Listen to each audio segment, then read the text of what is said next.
What a save on that, Ryan. What a gentleman. I think I counted 7 dunks tonight.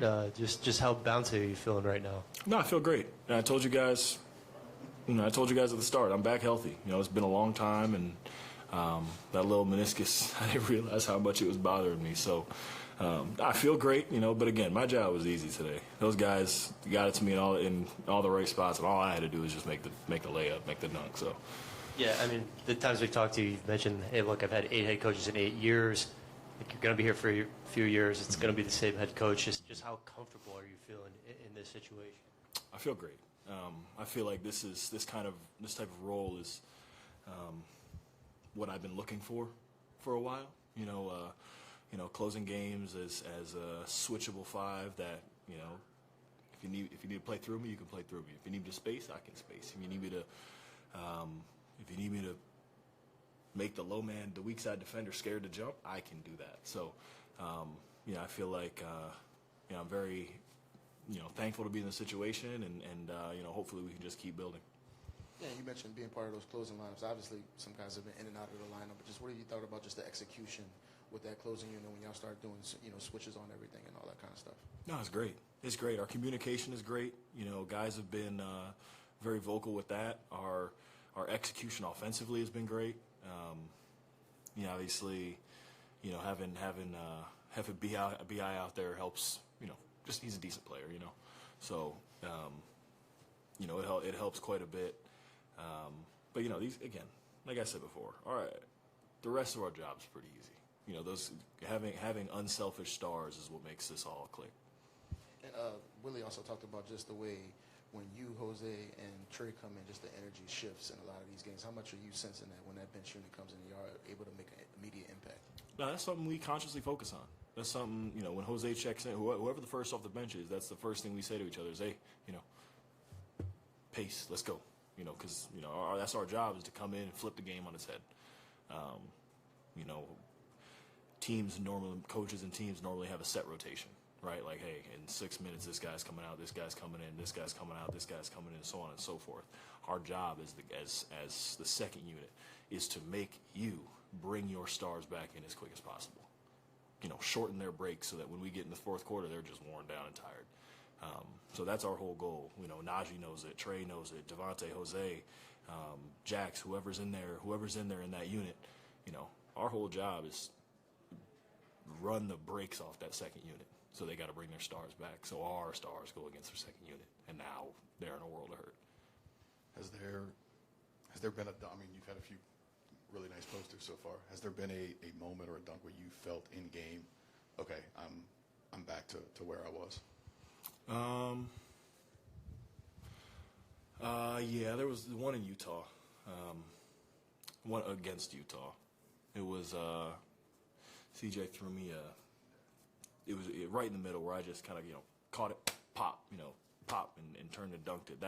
That to me was, that to me just like it wasn't really even on anybody, but just the ability to fire like that was like, oh yeah, they're in trouble. They're in trouble. So now that that's on film, I'd have to imagine I'll be getting a few more uncontested ones now. So Larry, let's talk about that guy. BI in his return, 26-5-5. Didn't look like he missed 4 games, did it?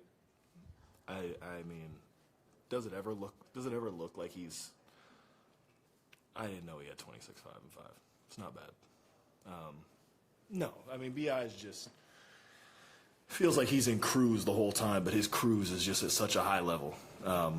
He's never sped up. Feels like he's always in control of whatever's going on, and very rarely gets. I guess sped up would be the word, but he's just so poised all the time. And we, of course, always talk about his scoring, and we can see it. But tonight, I thought his passing really stood out. Trey seemed to get 2 threes, and that ball movement, and you were the recipient of a couple of dunks. Just how important and vital is that for you guys? Again, this whole thing works. We're very, very fortunate. You can look across the league, and I think you'll be hard pressed to find stars that are as unselfish as ours. Z loves to pass. He wants to get us shots as bad as he wants them himself. CJ, he'll get off the ball. BI is unselfish as could be and looks for us. So Again, that makes our job, the rest of us, it makes our job really easy when you've got guys that attract so much attention, have so much gravity on the basketball court that are willing to use themselves as a decoy. It's how basketball should be played. We've seen you, obviously, with the jersey or the auctions for local schools. We see you wearing the shirt here. We know, and I know that was something you did in Cleveland as well with a lot of local restaurants. Why is that so important to you to use your platform as you can to give back to these communities in the ways that you do, especially with the shirts and things like that? So, I was born into a fortunate situation. My dad played in the NBA, and I never had to want for too much. Which again, you can take that and use as, why would I ever have to worry about anything? But for me, it's I'm just very fortunate and grateful to have been able to not have to want for things. So, in communities that, like again, Cleveland was home for me, and during the pandemic, small businesses were getting crushed, and I look forward 28, 29 years of my life, and again, I sit fortunate and just want to make sure that other people are able to have some of the resources that I'm fortunate enough to have an abundant amount of. And so, we got here in New Orleans, and me and my wife picked the school district right away. And that's something that needs a little bit of love, needs some attention, and needs a champion in the community.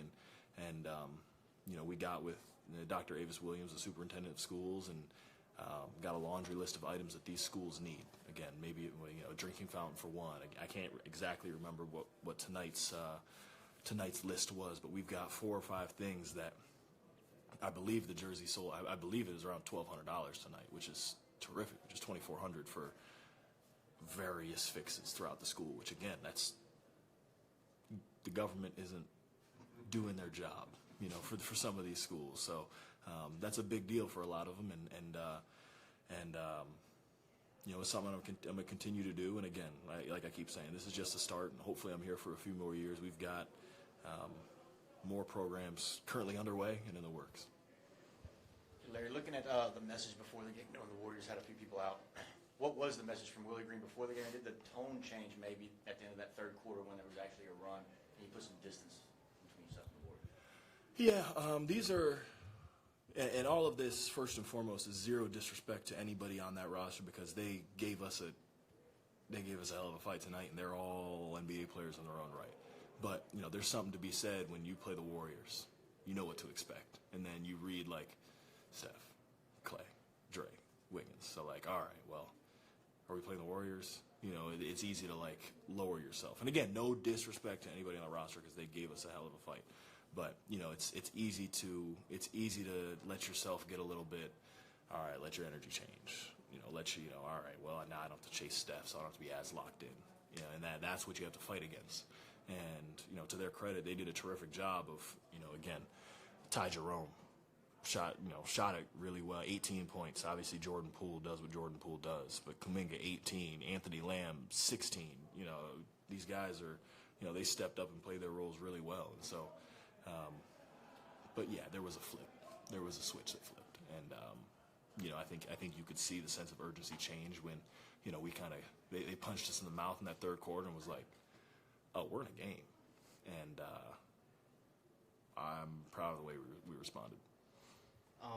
Zion, like yourself, took off tonight. It seems like you cleared the runway for him, playing a little bit of defense. When you see something like that happen in a game, like, do you get lost in it? Yeah, oh yeah. Yeah, if that timeout wasn't called, I wasn't playing any defense. No. No, it's true. Like, when he, again, like you say, yeah, I'm sitting there trying to hold my guy back, just making sure don't go do anything stupid. Let's just watch this. And, of course, he's as explosive as you could ever design a player to be. So when he gets a runway like that, all you can do is just watch in awe. And yeah, again, like I said, the timeout needed to be called, because the arena was going nuts. We were going nuts. I'm sitting there raising the roof. Like, they could have been at the basket for a layup. I really wouldn't have cared.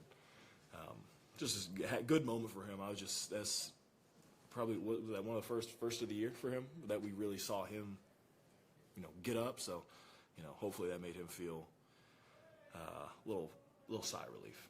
Yeah. Cool. Thanks, guys. If y'all made me miss the bus, you got to pay my fine.